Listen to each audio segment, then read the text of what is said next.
Welcome to Black Man Lab. We are live Monday, May 3rd. We are already into May. Who would ever thunk it that we would move that fast throughout the year, man? But we are glad to be here, glad to be black, and glad to be moving forward, man, especially in today's day and age, man. So we are excited for tonight's subject matter.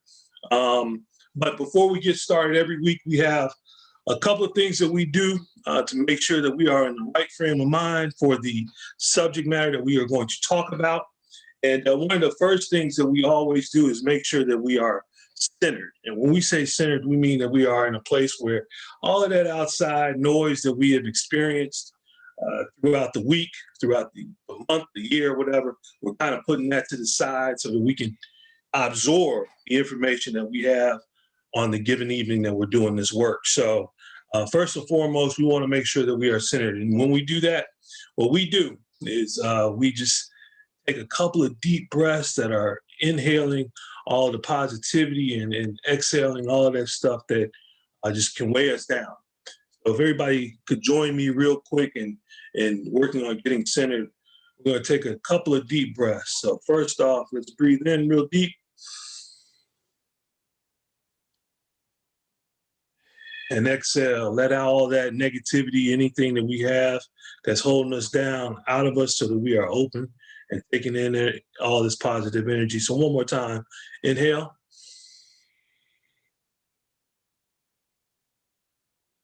And exhale that negativity out.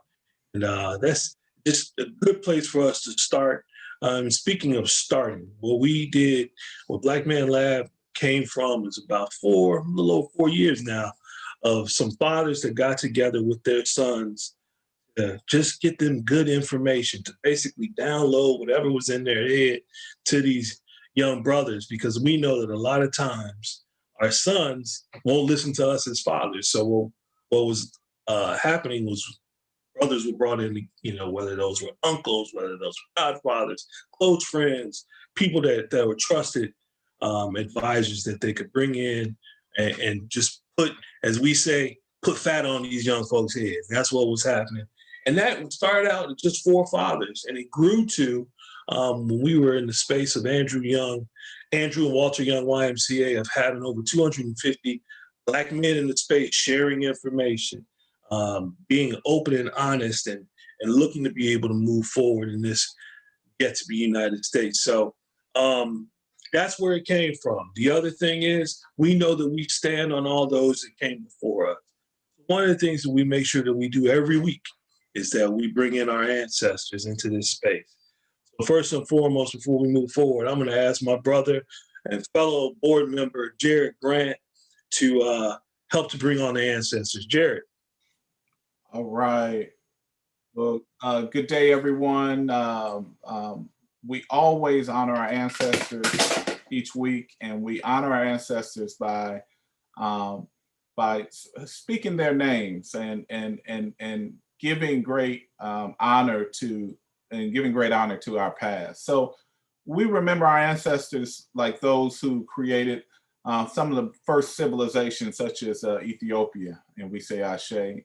Those who created great civilizations like Kemet, and we say Ashe, Nubia, Ashe, Songhai, Ashe, Ghana, Ashe. We also give praise and thanks to those ancestors that were able to survive that Middle Passage. We give great praise and thanks for their survival. And Ashe, those who survived in enslavement and colonialism, we give great praise and thanks, Ashe. We also give great praise and thanks to those ancestors, those individuals that also showed us the way. From Shaka Zulu and Nzinga, we say Ashe. On these shores, we talk about Mama Moses and Marcus Garvey, we say Ashe. Malcolm X, Ashe. Ashe. Fannie Lou Hamer, we say Ashe. And Ashe. Many of the others that you're thinking about as well, Ashe. We also, the 10,000 ancestors it took to make the people on this call right now. Your blood, the blood of your own ancestors, we like to call on them as well. And we say Ashe to them as well, Ashe. Ashe. And then, and we want to make sure we honor all those who came before us. Names we did not have an opportunity to say, but they're in our hearts and minds. Let's raise our fists. And at 3, we say Ashe 3 times. 1, 2, 3. Ashe. Ashe. Ashe. Ashe. Ashe. Ashe. Thank you, brothers. Thank you, Brother Grant, man. Appreciate it, because we know that without those that came before us, not just their work, but their spirit, what maintains us in doing the work that we do as we move forward. So thank you. Appreciate that. Without further ado, I want to get into our panelists and have a quick introduction of each of our panelists. If you guys can just give a quick introduction of who you are, what you do in these spaces that we're going to be talking about tonight, we really appreciate it. Then we'll dive into some good questions for you all as well. First, I'm going to ask Brother Johnny, can you come on and give an intro? Hey, how's it going, y'all? As you already said, my name is Johnny. Pretty much, I'm the co-founder of Justice for Georgia. That's how I met Wally Davis. He let me know about this panel. I wasn't familiar with it before, but basically, if y'all are familiar with the Matthew Zadok Williams family, that's how we met Wally Davis, through that situation. We were there pretty much to come there, meet him, meet the family, start talking about strategy, organizing, how to, help the family get active, get the case out there, story out there, how we can protest on their behalf, that type of thing. So, yeah, pretty much I got to speak with Wally Davis a little bit, and he let me know about this panel, and I'm really grateful for it, and I'm looking forward to hearing from everybody else. Thank you. Appreciate you, Brother Johnny. And if you could real quick give for those that don't know, I'm sure everybody here on this panel is familiar with Brother Zadok. Can you give a quick synopsis of what that scenario is about? Oh, absolutely, absolutely. Pretty much what happened with his story is a woman, she calls 911, and she says that there's a man outside and he looks suspicious. He has a knife. And the police come. And I want to make sure I get the details right. There were 2 different situations. This is how the family tells it. I want to tell exactly how they tell it. The first situation that happened outside the house. The police come. They see him outside the house. They're trying to, talk to him, whatever. The situation ends up escalating. He's coming at one of the officers with a knife. Now, one of the officers does fire him. She misses. She misses though. And that pretty much was what happened outside. That was the first situation. The family understands people are gonna feel like they were justified at shooting him in that one situation, but this is a separate situation from the second situation that happens later. After that whole thing happens, the police back off. He ends up inside of his home. Now, part of the issue with the situation with police is that the woman she probably doesn't even live in this neighborhood. She thought his house was abandoned. What she actually was referring to was the house next to his that was abandoned. So the police came the second situation, with the idea that he was occupying a house that he shouldn't be in. That was part of the problem right there. And even though it was pretty clear that he was in mental distress, he was having some type of issue, he needed help.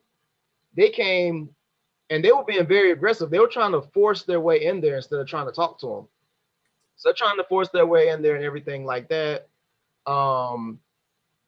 And when they finally, they kick in the door, they kick in the front door, and they're yelling and they're saying, I'm black too. I don't want to shoot you. Don't make me shoot you.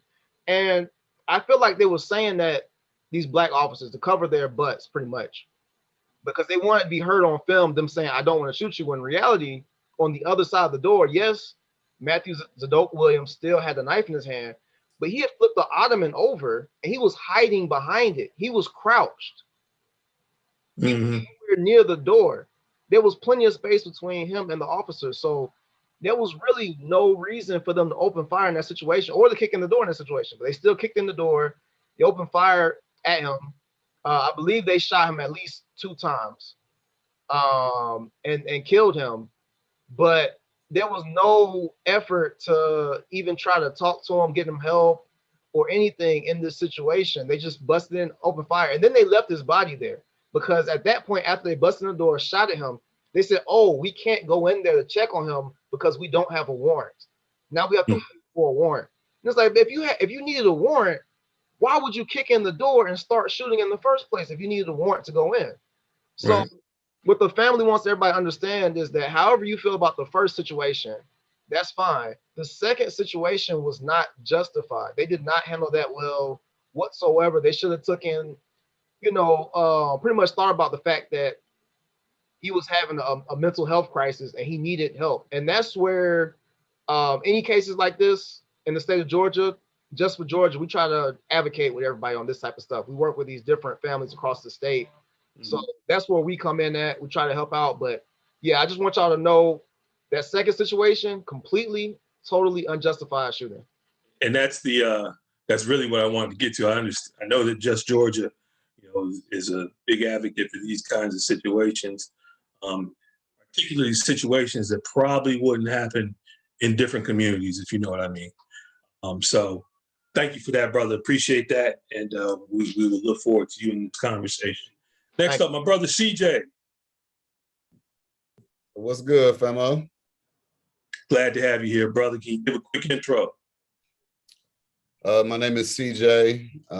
I've been a freedom fighter since I came out the womb. Ever since I was born, I knew that it didn't make sense that all we got was integration. And they lynched us, burned us, stole land, stole resources. It didn't add up. So until we get free, and I noticed we weren't free. Like, we were locked up, we were brutalized by police, we lived in poor conditions. So that was like my upbringing. And it took me a long time to realize my purpose in life, but I'm there now. Professionally, I work for the Working Families Party, and so I'm the senior organizer for the Criminal Justice Reform Department. And so for the past year and a half, I've been interviewing district attorneys running for office, sheriffs, judges. And last year I learned that like 96% of the district attorneys are white. And 80% of those district attorneys are white men, and 75% of them run unopposed. And so knowing that what the district attorney office means to poor communities of color, and the sentencing is disproportionately affecting us in the wrong way, I want to change that professionally. And so I work, of course, with Molly, with Just Georgia, and Mondale, who's on a call. And so we work in Southeast Georgia. And so we working on bringing justice for Ahmaud Arbery, Kendrick Johnson in Valdosta, who was brutalized, murdered. His organs were stripped in his gym. So, and the case just was reopened. So please look at the Kendrick Johnson case. We also have the Mark Wilson case, who at the time, Mark Wilson was a 21-year-old Black male who shot into a vehicle when he was being called a nigger. His girlfriend, who was being called a nigger lover. The people that were throwing bottles and trying to run off the road were between the ages of 17 and 20. And he shot to defend himself, but stand your ground law doesn't apply to Black people of color in the United States. And so he's locked up, and the judge refuses to give him a bond. And so we're fighting that case. Then we have the Oscar Kane case, who he was murdered by, I don't want to speak, and it was either Fulton County or Atlanta PD, but Oscar was an amazing organizer, born and raised in Atlanta, Georgia, who was fighting to have police with body cameras. And he was murdered by a police officer who shut off his body camera and didn't follow any protocol. So that's my introduction. I'm gonna fight for freedom until the day I die. And we need that, brother. So thank you so much for that. And we look forward to you delving into this conversation. Brother Allende. Yes. Yeah, my name is Allende Summers. I work for Project South. I'm a Atlanta native and been fighting for liberation for about 20 years. And yeah, I work heavily in Southwest Atlanta, where I'm from. And we at Project South, we work on a couple of different projects that are long-term projects in terms of building up food sovereignty, reproductive justice, and then some of the more recent things we've been working on are the Irvin County issues around the detention center and immigrants and just treating people like human beings. So yeah, I've been fighting the fight for, a few years, and hopefully I'll have a little bit to share with you all during our time together. Appreciate you, brother. Thanks so much. And I look forward to you delving into this conversation. Brother Mondale.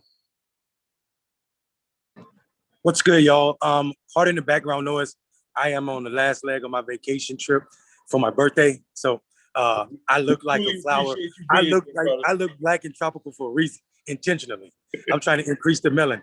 But no, I'm black. I'm the founder of Black Male Voter Project. We are the only organization in the country with the sole purpose of increasing Black men's participation in electoral politics. We reject traditional campaigns for its transactional nature, and it serves two purposes. The first purpose is to maintain the status quo. The second purpose is to re-elect incumbents.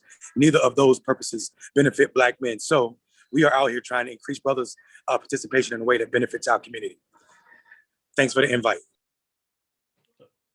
Appreciate you, brother. Thanks so much, and really appreciate you taking some of your vacation time to spend with us, man. So really thank you for that. Brother Darren, you're on mute, brother. Yes, I am. Yes, I am. Yes, well, welcome. We're glad to be here. Name is Darren Shamari Harper. I'm a physician with a special concern for the community. I've been in community health for the last 30 years. Pretty much, today I'm representing Friends of the Congo, which is actually it's a Pan-African group, but centers its focus on the things that are happening in the Congo, the atrocious killings and things of that nature. And we are a Congolese support group. And we see that there are parallels in how the white supremacy is affecting both our people here in the United States, as well as abroad in the diaspora, specifically the Congo. And part of the reason that I'm involved is trying to help to, what should I say? I think trying to help to find a solution to the policing in our communities. We feel as though we should vote no confidence in the policing the way that has occurred in our African-American communities. And therefore we need alternatives. And we want to collaborate with your organizations to see how we can bring about a new form of policing in our communities. So that's it. Welcome, brother. Thank you. And that's you said something there that I think we'll touch on here in this forum tonight, which is the coalescing of these organizations that all ultimately have the same goal. Right. Thank you so much for that. I appreciate that. Right. Last and not least, the young gun, if he's there, my man Dax, young brother Dax, are you there? Yes, I am here. Thank you, Mr. Morley, for inviting me here.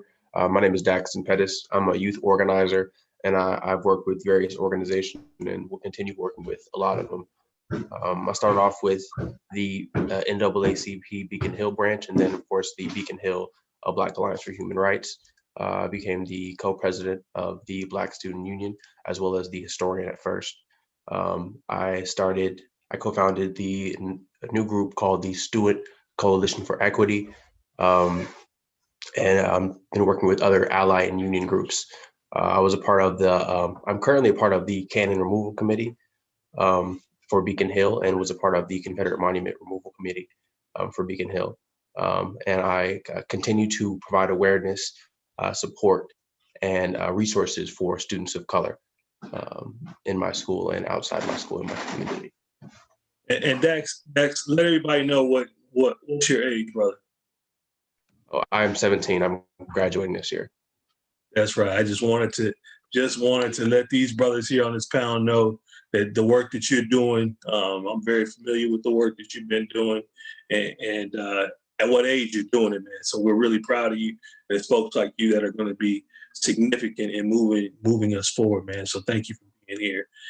Lastly, I want to bring on my brother, who is the one of the co-founders of Black Man Lab, and also the guy who probably got most of y'all on here tonight. So my brother Maoli, what's up, partner?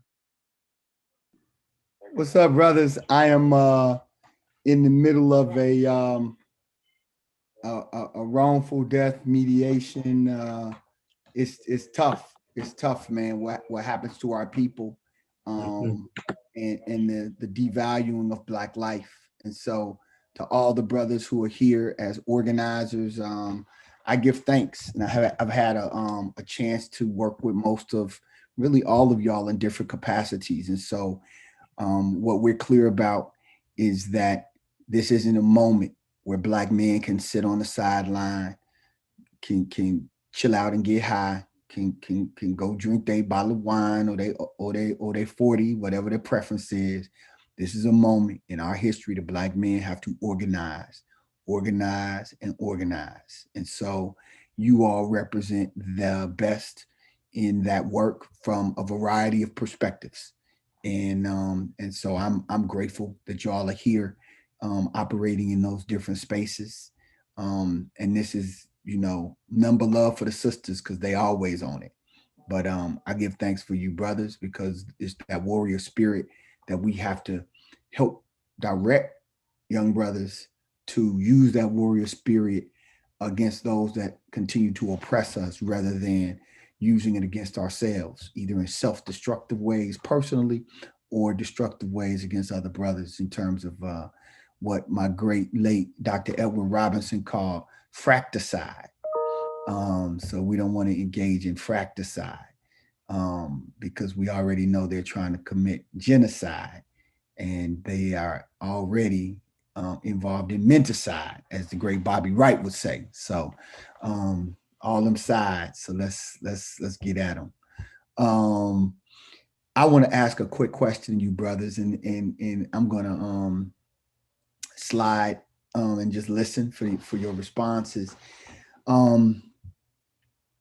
Who really, what Black man in organizing had the greatest influence on you, and why? What Black man organizer, whether past or present, somebody that just was an ancestor, or somebody that actively you worked with, or somebody you never met, you just like, man, I'm inspired by them. I read something and made me want to get down to the get down. So let's start. Johnny, you want to start, brother? And then we'll come to Mondale, Dax, Dr. D, Allende, and CJ, doing it that order. Absolutely. I learned about, only a few in school, MLK, Malcolm X and everything, but there was some that were intentionally not taught about. And one of them, Fred Hampton, for me, has been one of my biggest sources of inspiration, to see what he did at such a young age. And the fact that they didn't just see him as a threat, like, oh, he might get Black people some progress. They saw him as a threat to the entire system at large. That's why they called him, a Black Messiah, and they treated him the way they did and assassinated him. So just the sheer confidence and just dreaming that big, like, hey, we have to fix this ourselves.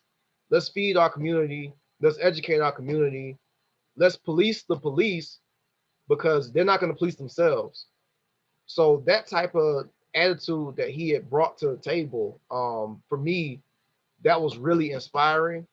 And he's always somebody I like to quote as one of my personal heroes, and another reason why I feel inspired to, fight this fight.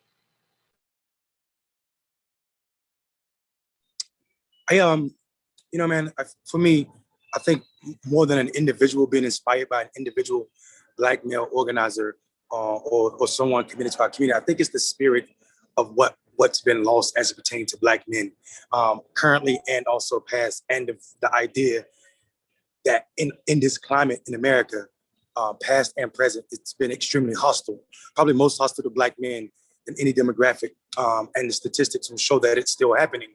The spirit of Black men to still come together in spaces like Black Men Lab and show up the way we show up, knowing that our community requires more than us on the corner drinking 40s. And I'm not saying that people shouldn't drink if they want to. That's a biblical thing. The Bible says in the Old Testament, give to the poor strong liquor so they may forget their problems. So if we're talking about poor people, Black men definitely represent, unfortunately, that statistic. So I would say the spirit of Black men in general, knowing great Black men that were nothing per se. Not when I say nothing, I'm not saying by my standards, but by American standards, these men entire lives meant nothing. My father being one of them, because he had a third grade education, because he was born on a plantation that they called a sharecropper, and his father or my father's father didn't own that farm, so they would never inherit anything. All they would do is just work for this white man who continued to steal from them every year, leaving them in more debt to him. And this cycle made my father more valuable on the plantation, making sure his family didn't leave the farm than it did in anybody's classroom. So he had to stop school to do that. And I knew as I began to travel that anybody born in 1949, like my father in the South, had a story similar to that. So that made my father not an anomaly, but the means, which means there are great Black men that their growth was stunted by America, racist society. So, and these brothers still smile. My father still loved and hugged us and is still with my mother to this day, 13 kids later. And I know plenty of Black men that have similar stories. So that spirit that is Black man is my motivator. I would say for me, I can't tie my inspiration to one Black man, but multiple. Mr. Davis had a big influence on my life, and some of my peers have also had big influences on my life. Upperclassmen, when I was an underclassman, always, when I surround myself with intelligent people, they always spread that knowledge, spread their knowledge and inspired me to go greater lengths to help people of color. Definitely my father had a big role in inspiring me to be an advocate for others. And I would say him raising me and also my mother introducing me to social reform is my true inspiration to continue to do stuff like this as a part of my moral code.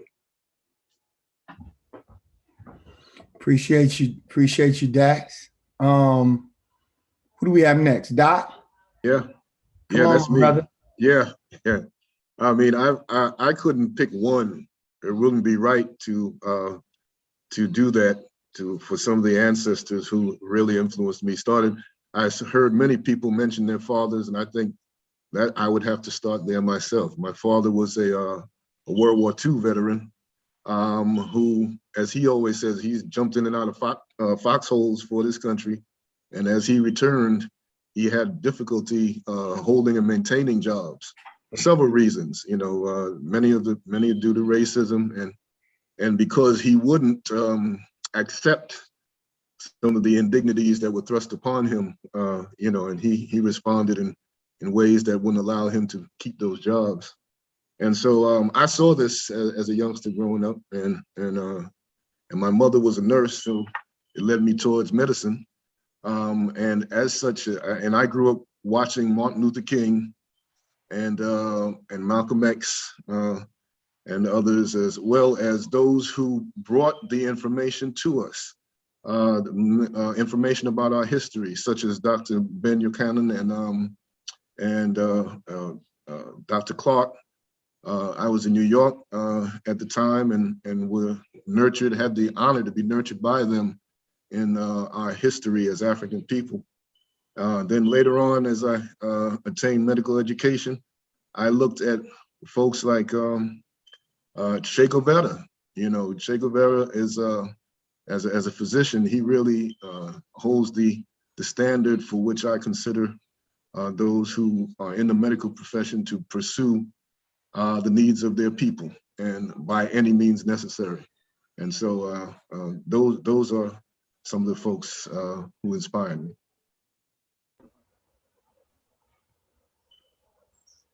We got Allende. Allende.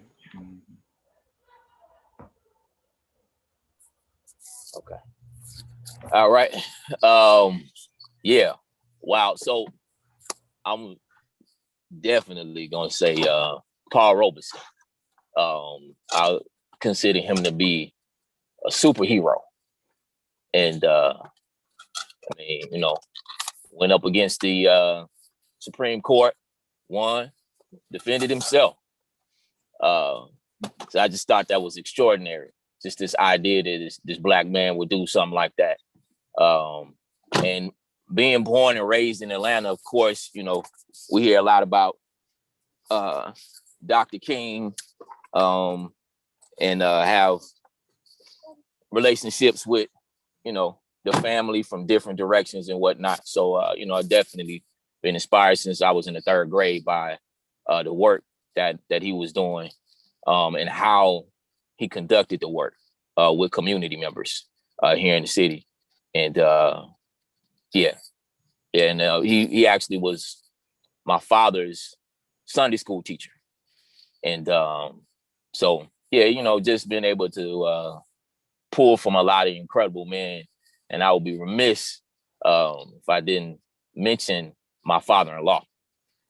His name is Akinyele Umoja, and incredible brother who I met about 20 years ago. I actually met he and Maoli around the same time. So yeah, it's been an incredible experience learning from these men. And yeah, so Akinyele Umoja, book writer, of course, y'all know Dr. King, and then Paul Robeson. And brothers, thank you for your answers. It's very inspirational about these individuals. My only question was definitely tied us to a lot of the individuals that you are tied to. But I wanted to ask you. Don't forget your boy though. Before you get to the questions, let me hear my people. I'm sorry, my people. I'm sorry. We go into the program. I apologize. I thought we was on the last one. Go ahead, bro. All right, so I got only because if it was about me, I'd let it slide. But I got to give a shout out to the people who like helped me. So like my first organizing moment was when I saw the picture of black men with the signs around them saying "I am a man" during the 60s. And as a kid, I saw no other races or ethnicities holding signs to prove their manhood. So in my mind, I'm like, how can your woman respect you? How can your kids respect you? Like, how you gonna expect freedom if you gotta hold signs and march and shit and show that you are a man? Like, how does the black family respect you, and how can you protect it? And that got me into my like moving my mind. And so the organizers, I want to shout out Victor Barnett, who took a bunch of kids who had idle time, and he created a basketball program called Running Rebels, where we played basketball and we were able to bowl. And that turned into a multi-million-dollar nonprofit where it became a mentoring service where kids got caught with pistols and dope. Instead of going to jail, they went through this mentoring agency. He had like a 98% success rate where kids went to college and didn't reoffend. And watching the progression of him wanting to change community was inspiring. And then Frank James started this Free Your Mind movement where he talked about history and spiritual and physiological stuff. And then following him, it was Harry Belafonte who brought me to the Gathering for Justice. And he brought me around Nane and Gaylord and Danny Glover. And he talked about Kingian nonviolence. And that like shaped me to the person that the mind frame of organizing so that I can reach back to young leaders and give them the game that I got.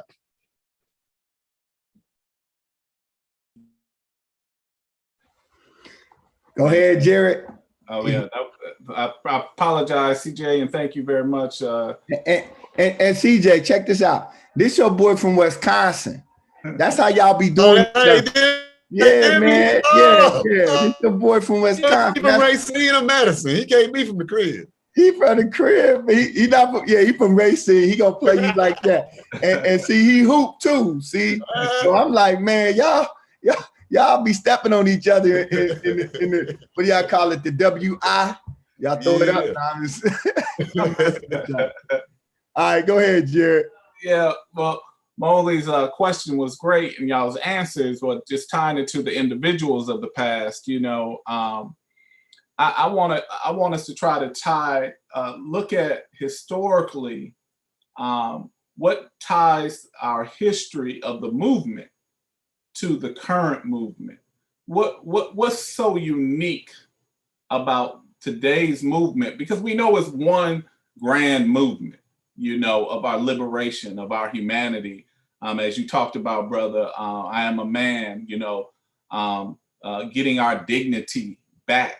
You know, my stepfather talked about the first time hearing Malcolm X and what that did to Black men, you know, especially him, that they had never heard a Black man speak like that, you know, with the ferocity of just straight up manhood in the defense of the Black community.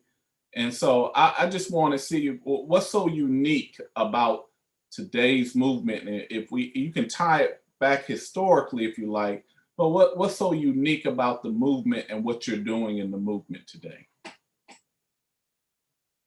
We can start off with the young guys, and then I'll bring it to the elders, because I know y'all going to bring something, you know, as well. I'll start off with Daxton. I will say, personally, I'm always learning new things about the history and the movement. But as I continue to get older and grow, I continue to add more on to my organizing and add more skills and knowledge to how to navigate getting people to make change. I would say that it's been maybe more difficult to reach out to my peers who are my age because of the distractions that we have nowadays, and working to take hold of those and use those to my advantage, like social media, has been a big influence on getting participation from my peers in movements I'm a part of. All right, brother Johnny Yar. Yeah, so there are definitely a lot of similarities to the movements that came before us. You know, you see some Marcus Garvey and some of the Black men in these movements, the pride they take in being Black, and talking about you know, Pan-Africanism and things of that nature. Even some people are still talking about, you know, Back to Africa movements, or, you know, the flag that Marcus Garvey, you know, made popular, things of that nature. And you see similarities to people, I mean, to the 60s in general, the civil rights movement. You see parallels to that. The way it just seems like there's just so much momentum for like protests to go on and things of that nature, which is a direct, almost like, it's just so much different from what happened years before. Years before, I felt like there wasn't as many people getting more and more active as there is right now. And I think at least looking backwards in history, it looks like it was similar in the civil rights movement, where everything reached a boiling point where people were like, no, enough is enough. We have to do something. And the same thing's happening now for some of the same reasons.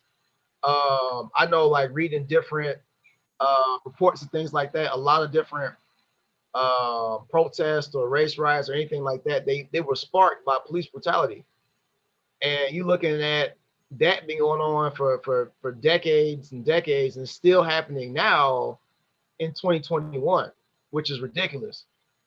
But there are differences too. I know some of the older activists in the fight, they've told us, like, y'all's movement looks different. It looks more diverse. You have far more you know, people of other races joining into the movement, things of that nature. So there are definitely some differences in the movement and everything. And of course, like Dax mentioned, we have different tools and distractions too. Good or bad, they're not really either one. It's all about how we use them. So like he mentioned, you know, we put our events out on social media and everything. Like, we actually have a march coming up this Saturday and next Saturday as well. And the best way for us to reach other, activists, especially young activists that want to be involved, we put it out there on social media. We get other pages to share it, and that increases the chances that they see it, and then they show up and they, walk up to us like, "Hey, how can I help? What can I do? What does this family need that you're marching for today?" So it's definitely some differences, but it's the same spirit that keeps us going, that keeps us moving. And Johnny, we used to go to the Black bookstores and put out flyers 2 weeks ahead of time. And that's how we reach the Black community, right? We have straight up flyers at the Black bookstores when they were still Black bookstores, not others. CJ, am I lying, man? It's just that was just one move. And once we got tapped into a radio station, rest in peace to our brother Chris. Y'all know Chris was on WAOK. Chris Askew, who used to hold it down. You could call into Chris Askew, and Chris would let you get the word out. So that was the old school way. I say, bro. Brother Yende.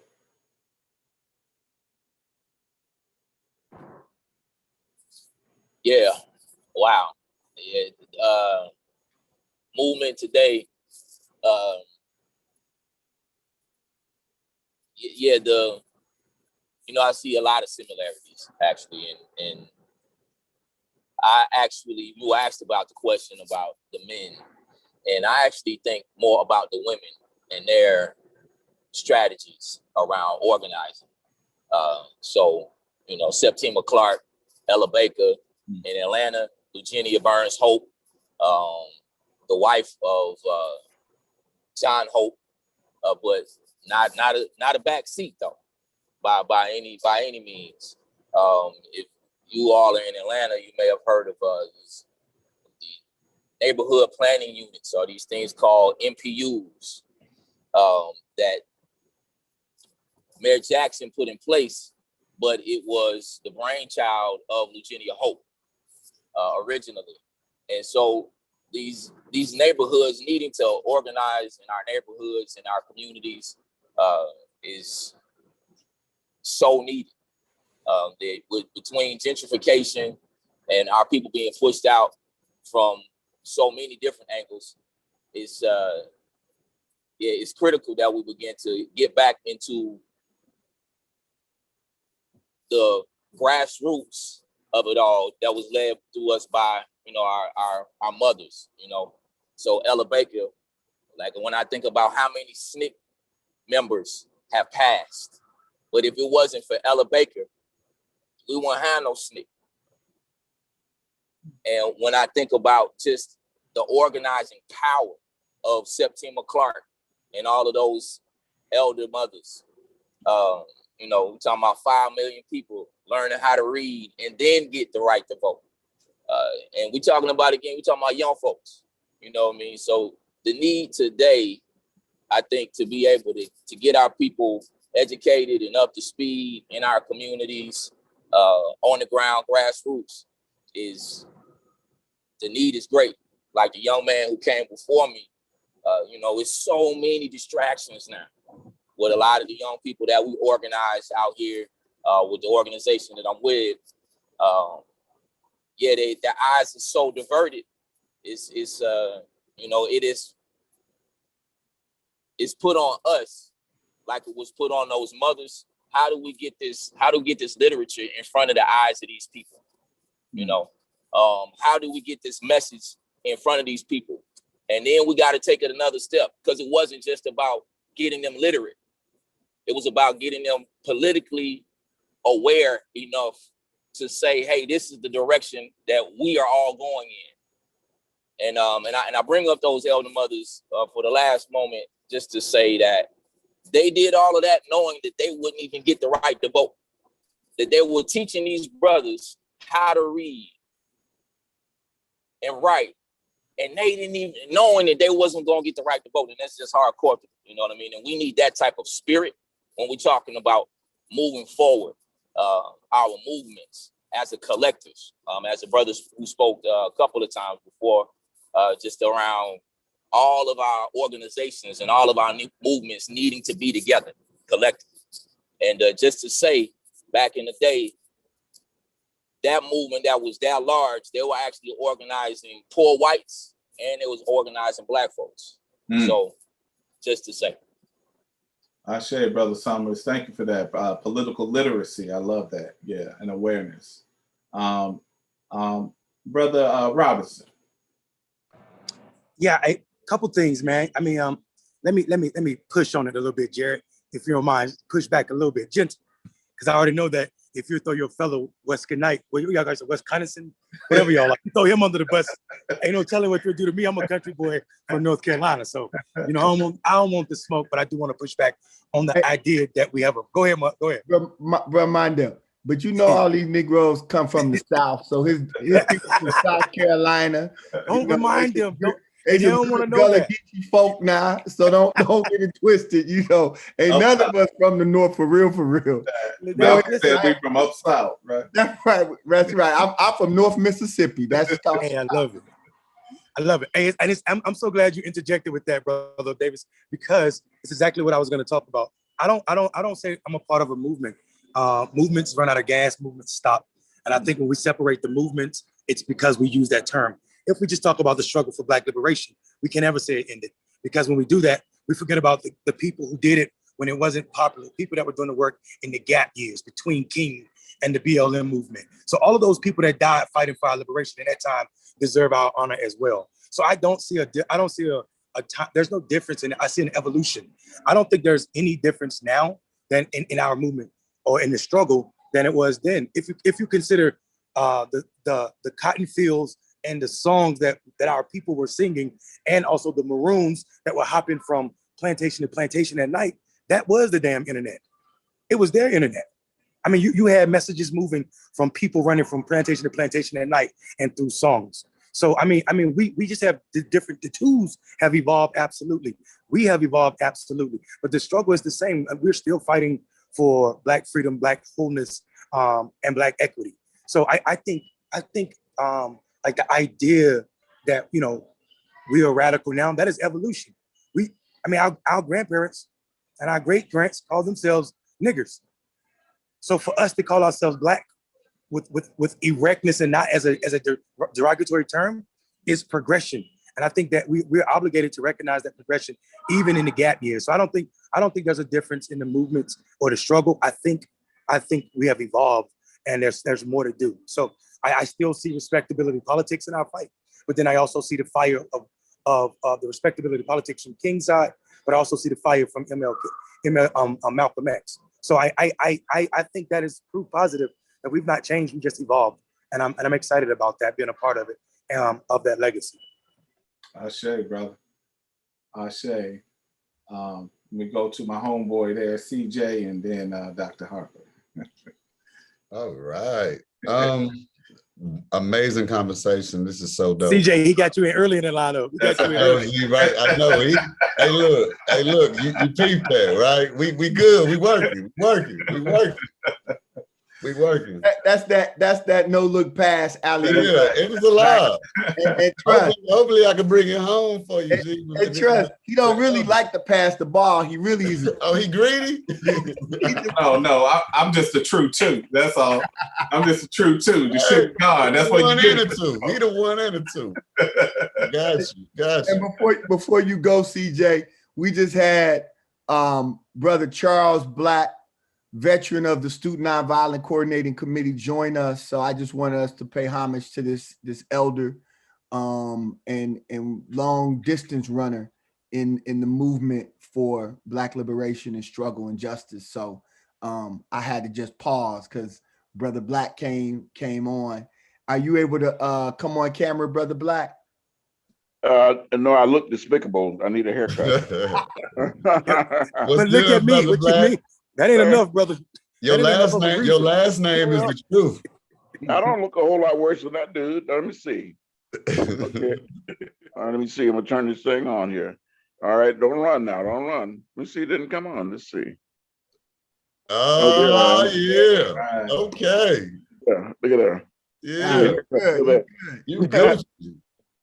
I'm sorry I wasn't able to join you guys at the top of the session, but I was hoping I could at least catch the great summations that you will be offering. Thank you. We appreciate you, brother. CJ was we're gonna Jared, Professor Grant can kind of tell you where we are. I think we got a couple people, and then we like to tap you in. Yeah, you came at the perfect time. I think you will round this line of questioning off. We were just looking at what ties the historical movement with the current movement. And so we just want to, even though we think it's one movement, we all agree with that. We just want to know just what your thoughts are on that. And Brother CJ was going to talk, then Dr. Harper, and then of course you, Elder Black, will ask you to speak on that as well. Well, I'm always offended by the notion that there was a civil rights era. You know, like what we did in the 60s was it. You know, we've had this battle going on for 400 and some years now, and it takes on various turns and twists, but the problem is still manifest throughout all of our generations. And what it boils down to is that the people who have money and power want to keep it. And that means that they will do whatever it takes to maintain that money and power.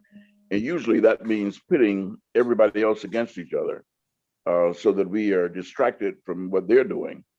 It's one example I use when I've made some presentations is you can do this with either money or chairs, but you get 10 people, each representing 10% of the population, okay? And you give them an equal amount of money, say $1 a piece or $10, whichever. And that's equity, okay? Every 10% of the population has 10% of the money, all right? Then you have one guy, say the second one from the end, to collect all the money. And he gives 7 of those dollars to the guy on the end. And so he's got $3 left. He keeps 2 of those dollars, and he puts the one last dollar in the middle of the floor and tell the other 8 people, y'all have a good day. All right? That's how our society is run. Now, the reason the guy second from end got $2 is because he is the congressman, the governor, the senator, whomever, corporate leader, whose job it is to keep those other 8 people in discord. So they aren't paying attention to the guy who has the $7. All right, so he gets paid for that.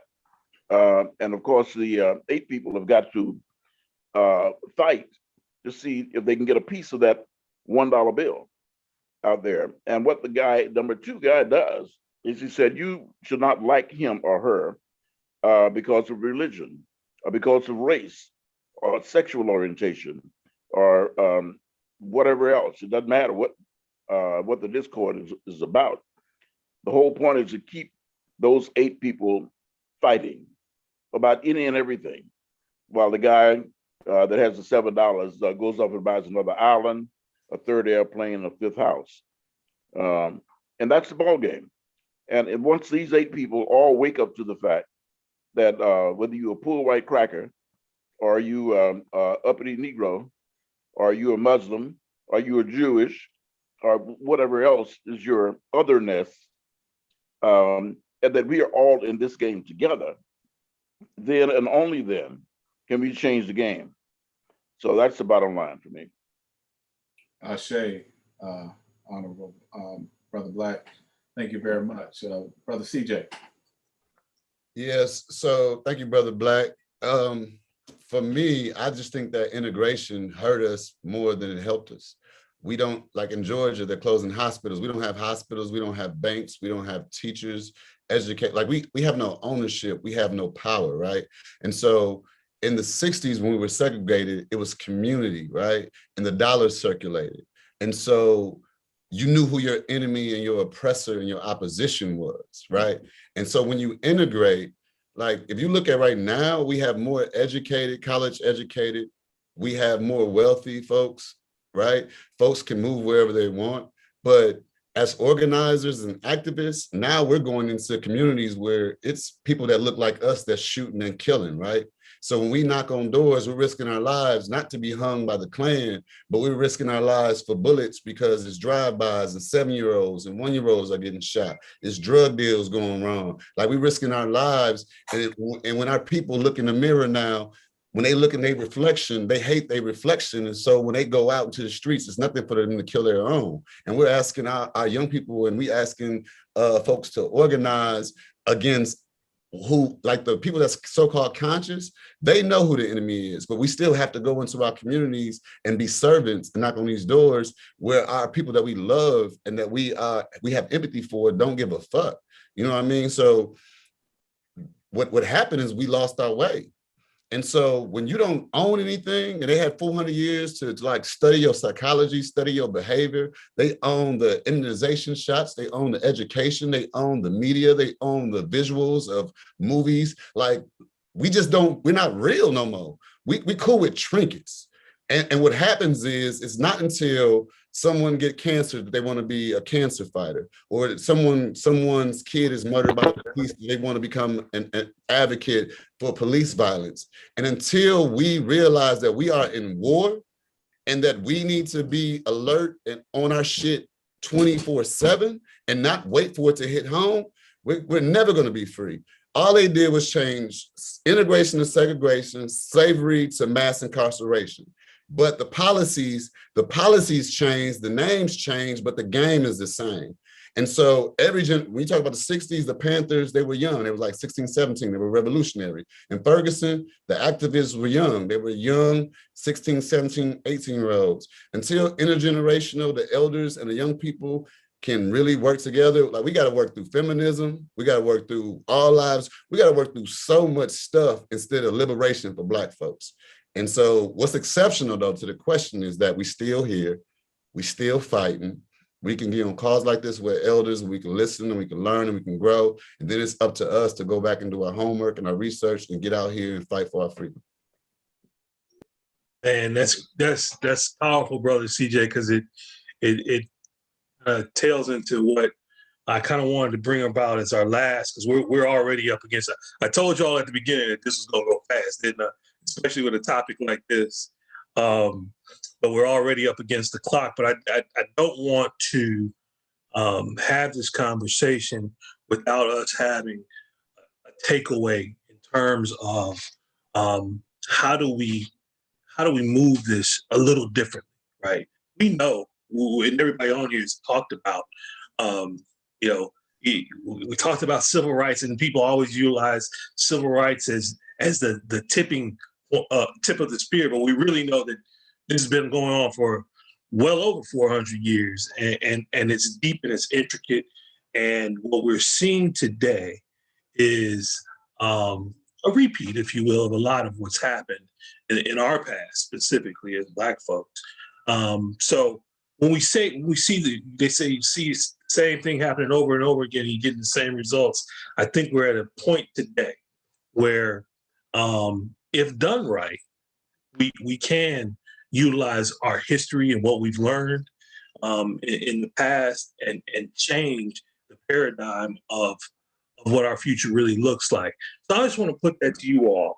What do you think could be a different thing to do with our organizing, with messaging, with how we coalesce differently? Because quite honestly, that has probably been our biggest bugaboo, is that our ability to coalesce all these different organizations has been fractured for a variety of reasons, whether it was political reasons, whether it was infiltrators, whether you name it. There's been that. So what would you say would be the difference maker for us to move forward as we organize, even if we looked at who we have on this call tonight? And I'll start with you, Doc. How about, what's your thoughts with that?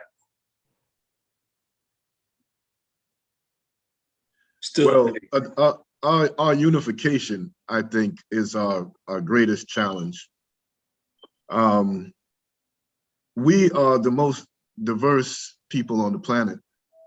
I think the scientists tell us that there's more human diversity genetically on the continent of Africa than all of the rest of the world put together. And that says something about us as a people.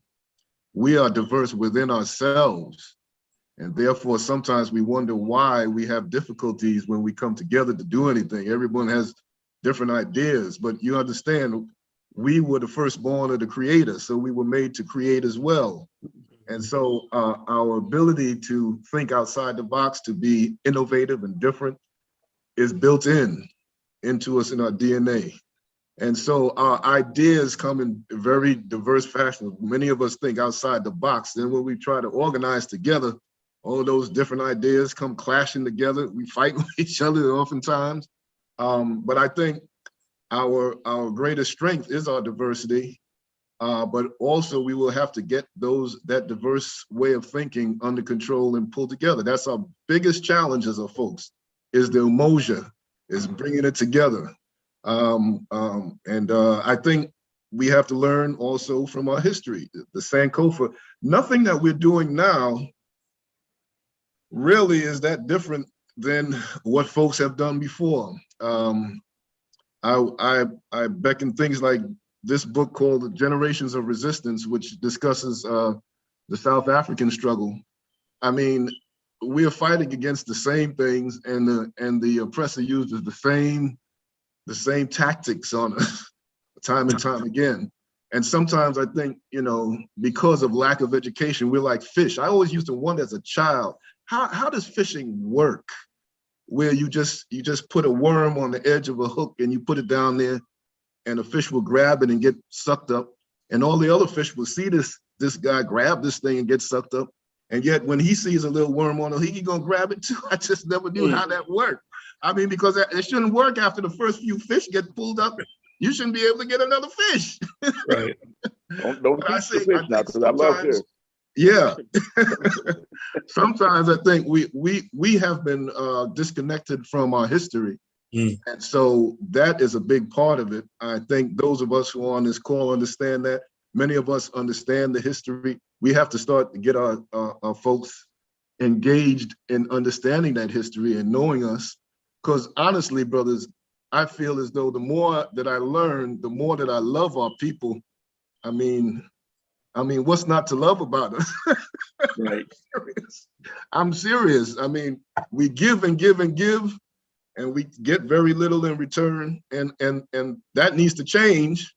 We need to start thinking about ourselves a little bit more. I think the difference between what we've seen before and what we see now is an evolution, the coming together of the two ideologies, if you might, of Martin Luther King and Malcolm X, in terms of here in the United States, in terms of us merging the two ideologies, which was coming together before they were assassinated anyway. Because the truth of the matter is, we need to do both of those things. We need to fight for our own communities, as well as we need, by any means necessary, as well as we need to engage other communities, et cetera.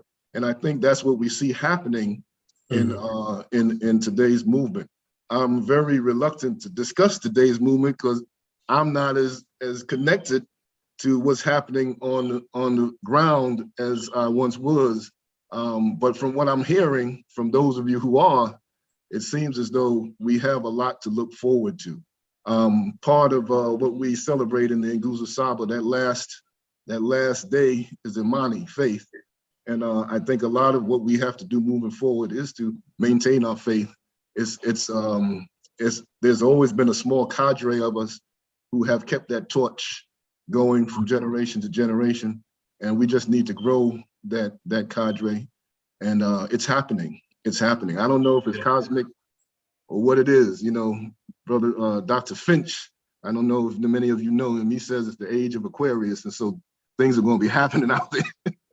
But I can see that, and the age of Aquarius is a feminine energy, by the way, and therefore I can see how the women's energy and the feminine energy, which has always been there, but you can see it becoming more dominant in today's movement and in today's world. And I think we have to understand that energy and move forward with it. Don't fight it. There are many macho brothers out there that want to say, hey, I'm the man, I want to be, no. You don't have to lead all the time, brother. Now you have to support as they have supported us. And our energies together will move us forward.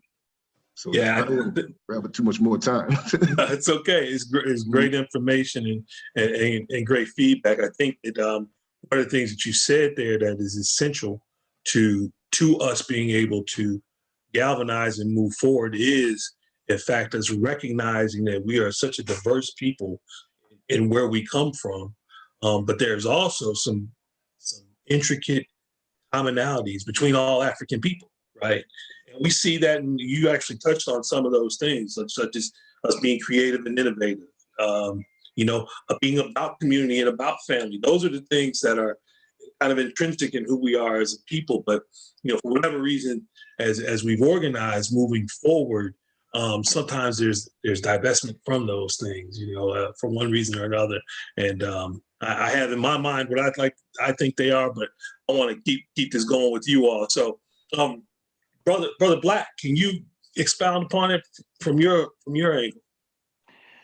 Yes, I was listening with interest to the good doctor there. One of the last things he mentioned was women, and you need to know if you don't have women in a movement, you ain't got no movement. The brothers will pontificate. We'll hold press conferences, make speeches, and all that. But when work gets done, it's the women who are in the leadership and organizing and getting stuff done. We learned that back in the 60s. And so we started with Spelman College. We got the ladies active from Spelman College, and the Morehouse guys followed, of course. And then we got students from the other schools all involved. But I want to get back to the two main points that I want to leave with you. That is the matter of money and power. They're interchanged like space and time. And the thing that we often do is to wait to see who's going to run for office and then try to choose from the lesser of the evils. I think we need to move beyond that and begin to encourage people who should be in office to offer themselves and to help them get elected, but also to help them become oriented to what's needed in the community and then hold them accountable. You got to do all of that. Otherwise, you have what you have now. Some folk who run for office because they need a job, or others run for office because it's an opportunity for graft, or just for self-aggrandizement of some sort. And they don't report back. And the community lets them just go on and do whatever they're going to do. But the thing that made the success of our movement back in the 60s was that we withheld our finances and our votes. We wouldn't vote for folk who were not, although, no Black folk, no Jews, no women for a good long while out there. We did choose the lesser of the evils, but we demanded certain things of them and held them accountable. I mean, they didn't, stack up. We supported somebody against them. But the downtown boycott that we had for a whole year, targeting Rich's department stores, the main target, we cost them $10 million over Christmas holidays, with our boycott. That is what got their attention. The picket lines, they weren't happy about that. But the picket lines and the boycotting and all that led to their loss of what amounts to, in today's money, more than $500 million. So they came to the table and agreed to desegregation. The thought that I have in terms of things we can do, in addition to the political approach that I just suggested, the Black community in the United States has a net worth of like $1 trillion. Annual gross national product about $1 trillion. That's a lot of money. Most of us go to church, and we put a lot of money in the collection plates. So that on Monday morning, the church folk go to the bank. Some banks, most cases, it's going to be a white bank, and they deposit hundreds of millions of dollars, probably $1 billion in some weekends total. And we don't demand anything of that bank. If there's a Black bank in the community, you should start there. But you sit them down and say, no, this is the amount of money, we have to pass through your bank. But these are the things we need in our community. We need to erase the red lines, so people can get mortgages for their homes, get financing for their business enterprises and the like. Or we're not going to put our money in your bank. We will go to the bank that agrees to do these things and that will do these things, and we'll hold them accountable. That's the concrete thing that gets attention and makes change. People don't care about all the talk that we do. they do care about losing money and power. So those are the thoughts I want to leave with you. Appreciate that, brother. I'm going to get one more because we are way up against the clock here. I'm going to get one more answer, and then I want to get into our habits, rituals, and disciplines that we do every week. And what that is, we want to find out what it is that keeps you all moving every day, with as it relates to your habits, rituals, and disciplines. What keeps you motivated and pushing through all of these different struggles that we have to deal with that are put on us as Black men every day. So real quick, Dax, if you could answer that question, and then let's get into the habits, rituals, and disciplines. I wanted to touch on something that Mr. CJ said, that Mr. CJ focused on. Go ahead. Hey, Dax, how you doing, man? How you doing, Mr. Black? Nice to see you. I want to touch on something that Mr. CJ focused on, and Dr. Harper talked about that really hit home with me. They didn't say it specifically, but one thing that I think that we need to focus on is not getting comfortable. Because as a youth organizer, I see constantly that my peers are getting comfortable with the system when they are rewarding us. But then when the reward stops, it is much more clear that they are not here for us. And I think that happens in a lot of aspects of the movement. And us getting comfortable is a big part of the reason why progression slows down. Staying uncomfortable and staying on your guard, like Mr. CJ said, I think is the number one thing to. Hey, dude, I know you're 17, but you're not gonna call me Mr. CJ. You're not gonna. Sorry. Call him brother CJ. brother CJ, I apologize. You know, sorry, I apologize. But staying uncomfortable and standing your ground and always staying on guard. That's my biggest takeaway of how to maintain a strong and healthy progression. Great stuff, Dax. Hey, real quick, brother Marty framed it. Habits, rituals, and disciplines. Give it to us in 20 seconds. What do you do? Habits, rituals, and discipline. What do you do on a daily basis? Boom. Dax, you first. You just finished? Come on, what are you doing every day, man? So that you can, because we talk about self-care, you got to be able to, this is a long distance, this is a marathon. We passing a baton, but we got to be able to, stay up on our feet as we move and not flat on our back. So Dax, what are you doing, brother? I'm not really, I don't like focus on my self-care like that. I just, work with what I have, so I don't really do anything. I apologize. The 17-year-old me would agree with you, but we'll tell you, Dax, that it's a good idea to develop some habits, rituals, and disciplines to keep you moving, brother. But I appreciate your honesty. Yeah. All right, Johnny. Yeah, so as far as self-care, definitely sometimes you gotta unplug. You just gotta unplug, just tune everything out. You know what I'm saying? Let yourself recuperate, recover, read, write. I'm a big nerd, so games too. But that's my self-care. But as far as inspiration, social media, look at what these families are posting and how they get inspired by us. And that's the fuel that keeps me going as well. All right, Brother Allende. I keep a strict discipline around my family. And that is movement for me. It starts with our families, being able to be in relationship. And so with everybody that I work with and that we fight together for liberation, as part of my discipline, I make sure that I'm in relationship with them on some type of personal level. We do, whether it be through text or,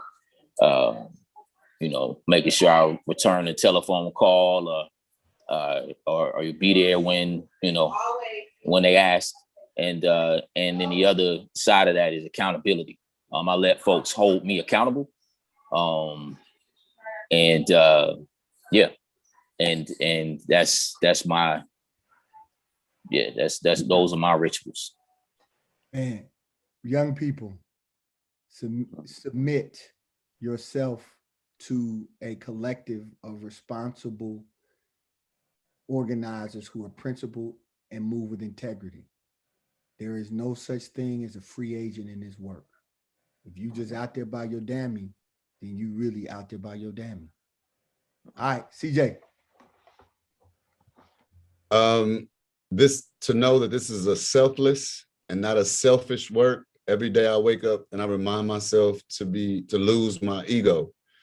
And I'm surrounded by mothers who tears have touched me, who hugs have held me, that I don't do this work for myself, but I do it for Oscar Kane. I do it for Kendrick Johnson.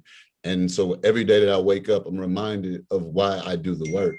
And as long as I'm reminded of the reason why I do the work, I'm reminded of when me and you, Molly, went to Weeping Times and they sold 436 of our elders in 2 days into slavery. Like that means something to me. We went to the dungeon in Savannah and I saw the slavery dungeons where they held us in shackles. That means something to me. So when I wake up, I'm ready to go. I'm trained to go. If God gave me breath, I'm gonna fight. And how I stay disciplined is because I kick it. Like I'm balanced. Like I still party. Like even when I'm partying, I'm still organizing. Like Mondale, like, well, I could be out at a club, but if I hear somebody playing an instrument, I might have them, or singing a song or doing poetry, I might have them open up my training in the morning. I stay on point 24/7, even when I'm partying. So you have to have balance.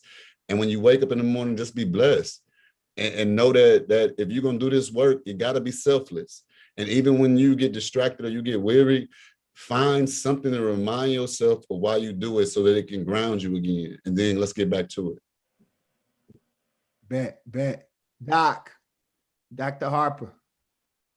Yeah, I try to break things down into physical, and spiritual, mental health. So I try to use those pillars, and then so every morning, you know, I say my prayer, get down, try to get my little calisthenics in.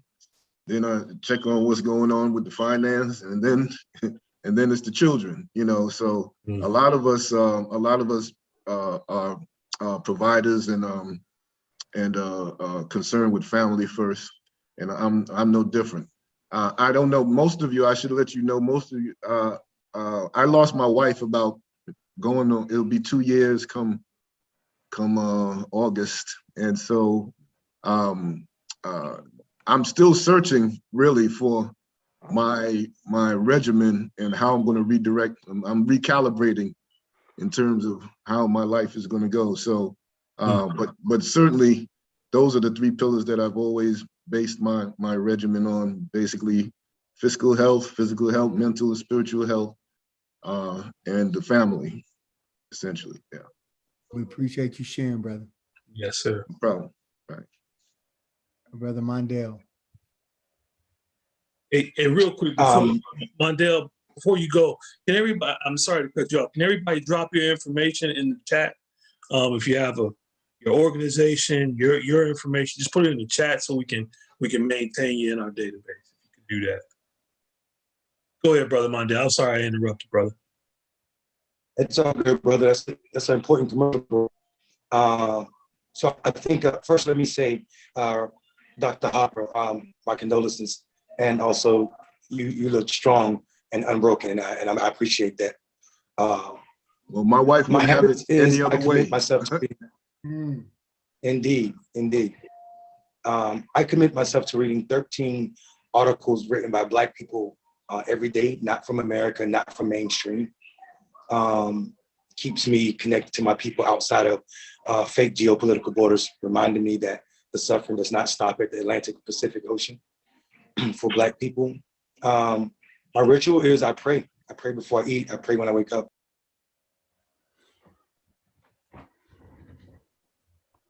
Appreciate you, brother. You may have lost him, but I think we lost. Coming back. Brother Black, Elder Black. Yes. Still there? Yeah. Yeah. I think something happened. And sorry about that, Elder Black. And lastly, right before you go, Mr. Black, just my ritual is writing. I make myself write an hour a night. Wow, that's good. Thank you, brother. Brother Black. My system. missing here. Something's happened. We can hear you. We can hear you, brother. But we Oh, you can't. can hear me? Oh, good. Okay. You don't want to see me anyhow because I look too bad. But I'll tell you what, I'm going to be just like you guys when I grow up. I'm do all those good things. If I had known it would live as long as I did, I would have taken better care of myself. I'm 80 now, and I intend to live to 113. But God bless you, brother. yeah, I'm going to have to do some of those things that you guys are doing. But I tell you what, I do. Well, I pray all the time too, all day long. I pray about anything and everything.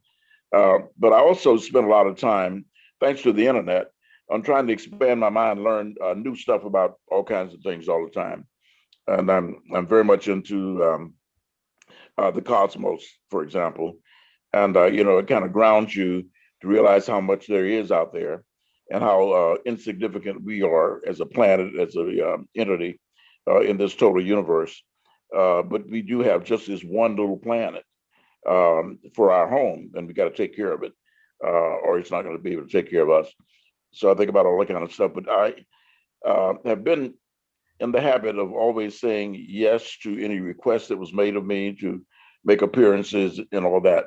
If I legitimately did not have a reason not to do it, I mean, it was a worthy thing to do, and I didn't have something on my calendar. But in recent years, I've learned that there's such a thing as no. You can make yourself unavailable for your own health, and so I've learned to do that. And I don't answer phone calls from numbers that I don't recognize, and if there's no name there or anything. If there's something important, I'll listen for a message and respond accordingly. So that's kind of my life, and I stay in touch with close friends, and stay in physical contact with close friends all the time, and I think that's extremely important. No matter how small that circle of friends might be, we all need that. Yes, sir. So if you're not doing that, add that to your list. Yes, sir. Yes, sir. Yeah. Let us all link arms. Thank you. We're going to Thank close you. out in our traditional way, y'all. So this is, we call, it was given to us by Queen Mother Injiri Al-Ghani, an organizer in Atlanta. We link arms and we repeat as she told us. And I just want us to hold this for just a moment and think about, just for a moment, that we had an 80-year-old organizer and a 17-year-old organizer and everything in between. And that's what Black Man Lab is about, the intergenerational sacred space, holding space for Black men to be able to be who we are called and created to be in the interest of our people. And so I just give thanks for all of you organizers who get up every day in your respective ways to bring about some liberated space or time for our people, so that there will be a time that we are completely and fully liberated all over the planet Earth. So we give thanks to you all, and we say, I am a link in this chain. I'm a link in I'm a this link in this chain. chain. And it won't break here. And it won't break here. here. I am a link in this chain. I am a link in this chain. And it won't break here. And it won't break here. We are links in this chain. We are links in this chain.